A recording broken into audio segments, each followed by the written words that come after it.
So Yamaha call this their top of the range sports tourer, and they have pretty much thrown everything at this bike.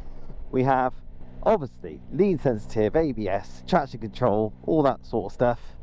We have rider modes, but we also have adaptive cruise control, which will keep your distance to the traffic in front or vehicle in front. We have semi-active suspension as well, although rear preload is adjustable manually, as is front preload. Even the foot pegs are adjustable, which you don't see on very many bikes. So that's a nice touch. Now the up and down quickshifter got my attention because there's two modes to it. One allows your normal upshift and downshift, as you would expect from a lot of modern bikes nowadays. But there is a second mode, and I don't know why this second mode is necessary, why it needs to be enabled, but what it will allow you to do is shift down while the throttle is open. So it lets you basically force it down a gear even though you might be accelerating, which is what you want as a racer. What's it doing on the Tracer? But it's nice to have. And the other thing it allows is upshifts while you're off the throttle and decelerating. Not all bikes allow that either. This bike strikes me as being on the tall side. It definitely sat very upright. The handlebars are nice and close. Back is straight up for my 5'7" frame. I got the balls of my feet. Actually, I'm almost flat footing it. Not quite with my 32" inside leg. It's not far off though. So the bike can't be that tall if I can get the balls of both feet comfortably on the ground. Seat to peg distance, very agreeable. My feet are only maybe less than 10 degrees back from my knee. And yeah, plenty of space, I'd say. And I have ridden a Tracer 9 about 2 or 3 years ago now. What is still there is a little bit of wind noise off this screen at 50 miles an hour. I'm going to see if I can adjust this screen up or down. Oh, it was already up full height. I brought it down. Quite a bit noisier. Let's go back up again. A few moments later. Oh, here's good news. I'm mid 60s miles per hour, and it's a lot calmer now. The wind's gone from the front of my helmet. That actually is quite a bit better considering the things I've read and heard about this bike. I'm in street mode on the throttle map. Sport, street, rain, and I think user configurable. Not much needs to be said about this engine, does it really? It's a legend already in its own lifetime.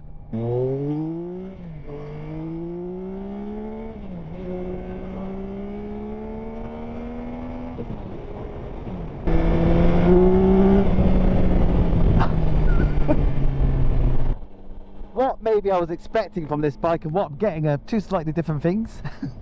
With my preconceived ideas about this bike, I thought the extra kind of 20 or so kilos it's wearing over the MT09 must dull performance a little bit, and I guess it does, but I'm here to tell you there's still plenty of performance on tap. Now by the time this video comes out, if you follow me on the channel, you'll know that I've taken delivery of a BMW S1000 XR. In many ways, this bike probably would have been a better choice. Certainly would have cost me a bit less, and it has all the technology I would ever need, and I do like my technology. But something personally I wasn't a fan of on this bike is the styling, especially at the front. I will say the paint scheme is quality. The colours look great, although they are a bit muted, maybe a bit too mature for me, even though I'm the wrong side of 50.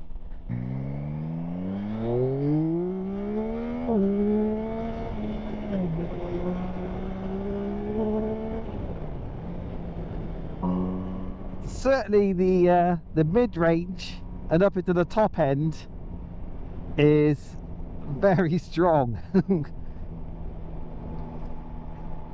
Stronger than you might think 118 horsepower would feel. It does pull hard, but it's not frightening, it's thrilling. Best description for it. Once you get to 7,000 RPM, that's where it gets leery. Below that, it's strong, the delivery, but it's not instant. Like 7,000 RPM, it starts to feel that instant, right on the cam type delivery. It gives me the impression that even 2 up with luggage, if you get past 7,000 RPM and higher, it'll still go pretty quickly. With the added benefit of having extra weight on the back, letting you put lift control to the test more often. Sounds glorious as well. Because we're behind the fairing, the sound is reverberating somewhat around my little cockpit area. Let's give the brakes a good try.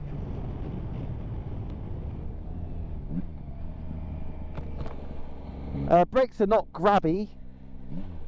They're kind of progressive, strong. Oh, they are powerful. But yeah, they don't immediately bite when you apply them, which is kind of nice.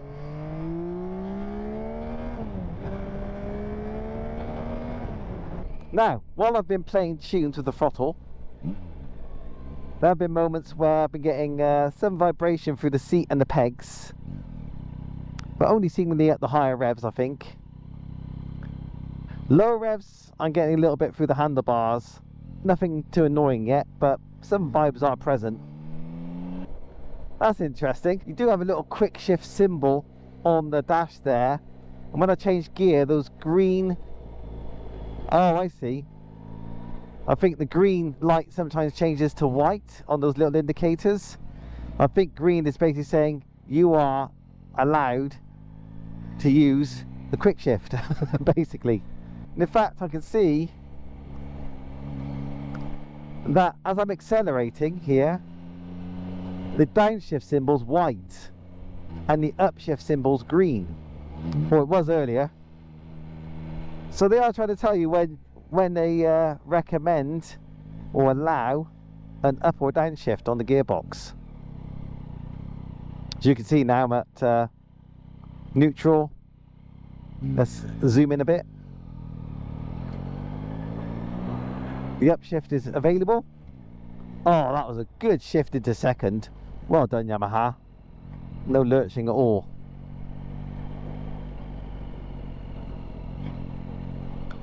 But at these low revs in second gear now, both symbols are white, so yeah, quick shift is basically not available. It's nice to know, especially if you're coming from a bike that hasn't got a quick shifter. Yeah, you're skipping maybe a couple of generations or changing bike style. Maybe you decided to get something with a lot of technology. A quick look at this dash before the bike melts. Quite warm out here, 27 degrees it says, air temperature. Nice to have air temperature here. Yeah, what I'm finding, and it is I think a matter of getting used to it, is I keep pushing this thinking it's the indicator. So it is nice that the indicator is very, very close to your thumb, and you'll get used to it. But on a lot of bikes, you know, the indicator is a little bit further away, so I tend to just automatically kind of reach a bit for my indicator. So we've got cruise control and adaptive cruise, so that will let you change the distance to the vehicle in front. We have yeah, path light is there. That will get you a path light on. And for the menu, if I just push in there, machine settings, theme. Shall we have a quick look at the different displays? 2, 3. I quite like that one. Music, I haven't got the app installed or running. Stability control, push up or push down or push in. Off? No, I'm okay, thanks. And grip heat is off, thank God, because it's really warm already. Machine settings, grip warmer, YRC settings. So you can see here for the custom setting, you got power mode, throttle response essentially, traction control, SCS stability control, I do believe, lift and suspension setting out of the two options for the electronically adjustable suspension. Oh, there's your quick shifter. BC, I think that might be brake control as well, engine brake control, but I might be wrong. Let's get back out of here quick.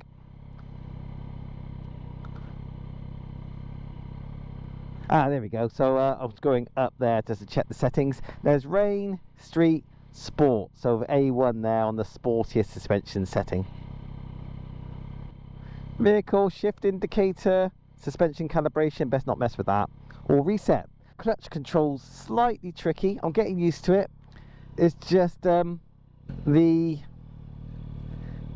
final little bit of release of the clutch when you let the clutch lever out. It's just a bit quick, and I've stalled a couple of times just letting the clutch out. It's just managing the throttle and clutch synchronization. Just seems to, oh, just as well I waited. Let's see if I can find a vehicle so I can test out the adaptive cruise. Yeah, I can see I'm asking for 55, I'm only getting 52.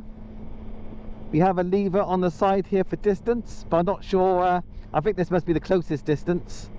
Oh yeah, I'm backing off now. Speeding up a bit. Speeding up a bit. Yeah, back to the car in front. Let's go for the furthest distance here, see what we got. Speed's dropping a little bit. Still dropping back. Still dropping back, but now it's speed limit change, so I'll put the brake on, that cancels your cruise. So, tiny demo of adaptive cruise control. Would I prefer this over Versys 1000? Yes. It's lighter. It's actually got more power and more gadgets. How about a GSX-1000 GX? Ooh, now you're asking. I have ridden one of those recently. That has another 30 or so horsepower on this bike. So if you do like your high-speed touring and you do like a lot of horsepower, that might be one to consider strongly. I think similar weight class as well, and that's got awesome semi-active suspension. I was really impressed with that. Been impressed with this as well. But that Suzuki has got the ability to kind of give you a bit of a magic carpet ride, I found. But then it can get a little bit unhinged at high speeds, and the ECU sometimes has to step in to calm the bike down if it starts to give you a steering weave at speed. One last twist of the throttle then.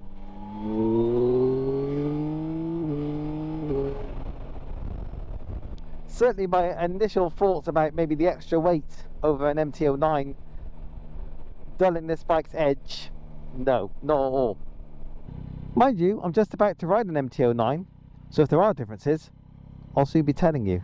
Alright folks, Ricky Tank here, just stopped for a quick top up of fuel, and I'm sat on top of Yamaha's 2024 MT09.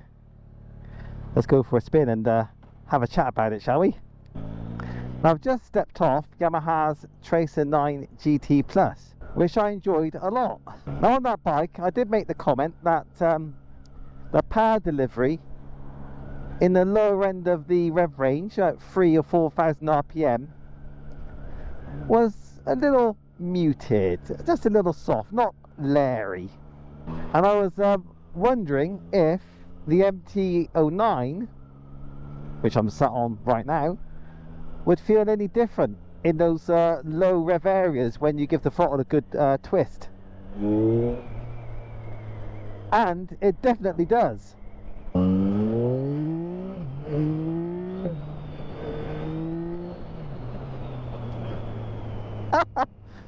This certainly feels a bit crazier than the Tracer. Can't tell you what the weight of the bike is offhand. I'll put it on the screen. Certainly feels very lightweight.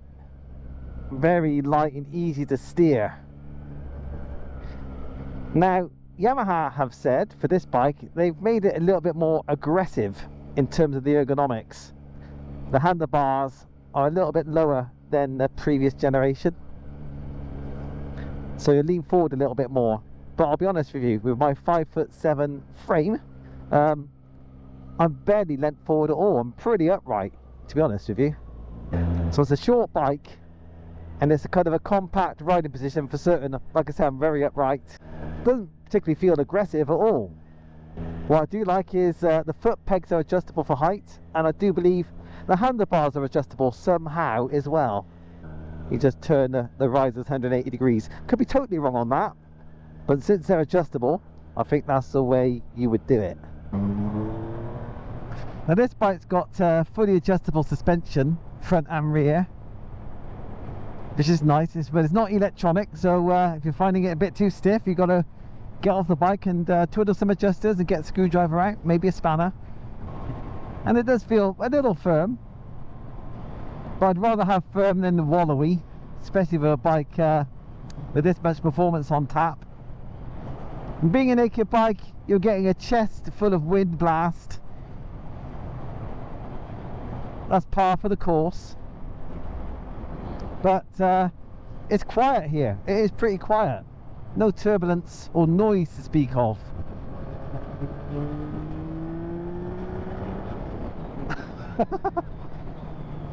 Oh, it gets out of corners pretty well as well, by the way. There's a lot of poke on tap, and this is in street mode. Wow, that's got some crazy acceleration.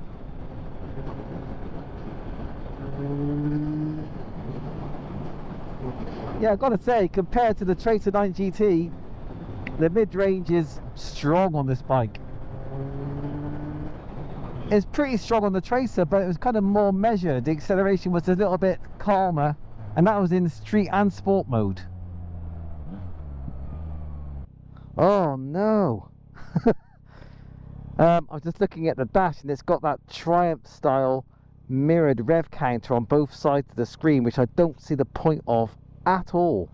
Let's have a little look to see if we can change the theme on this display. Let's press home, settings, information, clock, display, brightness, background, auto. I think I might at least go black for the background. But can I change the display style? Oh, I just don't see a point of a mirrored rev counter. But it seems maybe theme. What we got? Theme 1, theme 2, theme 3. Oh, that's interesting. Theme 4 looks quite business-like. 2 and 4 I like. 3. Oh, there it is. Yeah.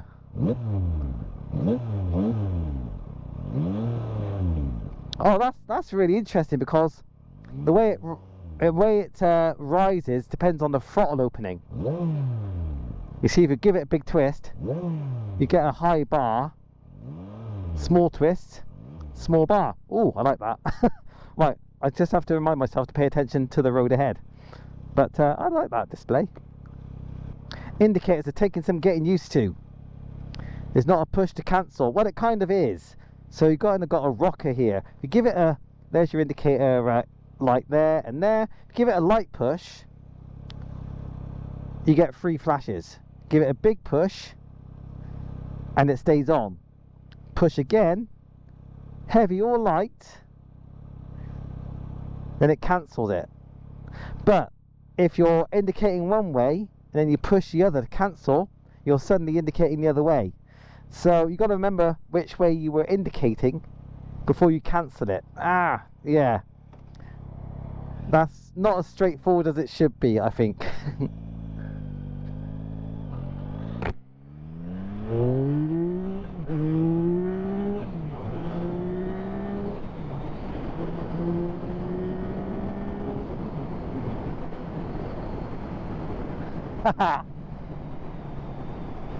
That's got great mid-range, and the suspension was good at speed as well. Very good. felt well damped. So a good initial sensation from the suspenders there. I've indicated again. Well, I've got a bit of an OCD habit of always trying to make sure the indicators are cancelled. That means I want to push a button on the indicators, but pushing anything on that switch is going to indicate for me. So I need to stop doing that, because I'll give traffic the wrong idea about my intentions on the road. So I cannot push that button today for the rest of the ride. Oh, that's going to be difficult. I just want to, yeah, I don't think I'll look at the clocks, but I'll let you look at the clocks and look at that bar as I open up the throttle.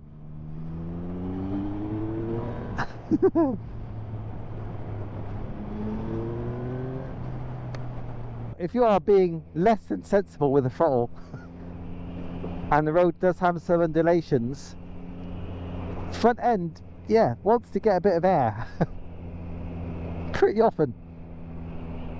So if you're the type who likes that fun on the road, then yeah, this is something that might be right up your street.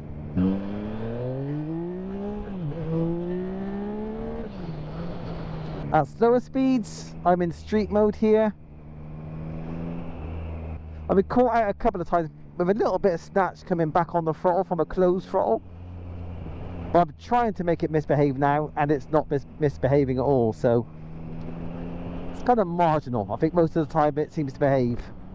I've got to say, despite the tendency for the front end to get a bit light, well, that's kind of self-inflicted, to be fair. The bike feels really stable. I haven't had any kind of sudden weaves from the front end or wobbles. I haven't ridden the XSR 900 GP yet. I've ridden the naked XSR 900, and that riding position is rather different, because it's kind of got those downwards facing handlebars, or downward bending handlebars. I enjoyed that bike a lot, but I'm starting to think that this riding position suits the engine better. So I'll be curious to know what the bike feels like with the GP chassis and handlebars. Now, if it hadn't been the case that the last two big new bikes that I've owned were naked, and I've been looking for a bit more wind protection for my next bike, if that wasn't the case, this would have been right up on my shopping list. Because it's a real laugh to ride. And if you want to get serious as well, then it's got the chassis, seemingly, and the suspension to handle proper sports riding. You can take this to a track day and you will not disgrace yourself at all. But you can also ride slow if you want to, or if you have to. Ergonomics are pretty good. The foot pegs are a little bit more swept back, it feels, than on the Tracer. I am finding the seat a little hard though, I've got to be honest with you, although I haven't ridden the bike for very long. Certainly the Tracer felt a bit more forgiving, even though the Tracer didn't have a lot of give in the seat. It just felt slightly more supportive of your bottom. But there's a little bit of room to move around, to shift around, if you feel the need. Now yesterday I took a spin out on the Suzuki GSX-8R. Another bike with a surprisingly full mid-range. I was not expecting how well that bike pulled. The character of this bike and the GSX-8R are somewhat similar. It's just got a fat mid-range. They're eager to accelerate at a moment's notice in almost any gear. So the Suzuki 8R's kind of got that wrapped up there in like the middleweight segment, and this is making a hell of a case for itself in the upper middleweight area. Something I haven't actually commented on yet, and I said I was going to.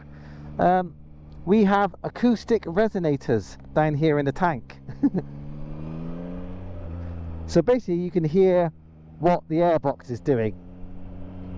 So that treatment to try and get more noise to the rider is something that was missing from the Suzuki yesterday, the GSX-8R. And I thought that was a bit of a missed opportunity with a big twin cylinder engine. Here, oh hello. You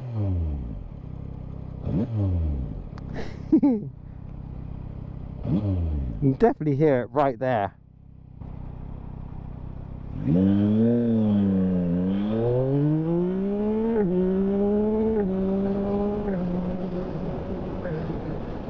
I will be very curious to know what the gearing's like on this bike, the final drive, compared to the Tracer. It's a high quality feeling motorbike, well refined, I think, as it should be, since the MT9's been around for 10 years now. If the next bike I was looking for was a naked one, then this might be the bike I will buy. Makes me feel a few years younger than what I actually am. Although if you were riding more calmly, more often, having electronic suspension and the ability to change the bike's character at a flick of a switch would be nice. But this bike isn't really made for riding slowly. It could do it, but it's a back lane scratcher, as they used to say. And in an urban environment, with this power delivery, this fat mid-range, you'd have a lot of fun in the city, I think. So overall, yeah, impressed with this bike, impressed with its stability and the confidence it gives you when you're going for it down the back roads. Yeah, the only thing that's kind of put me off is slightly, the seat could be a bit more forgiving. That's it. But imagine going from side to side on your back roads, not just being locked in one position. You won't have time to get uncomfortable. One last twist of the throttle.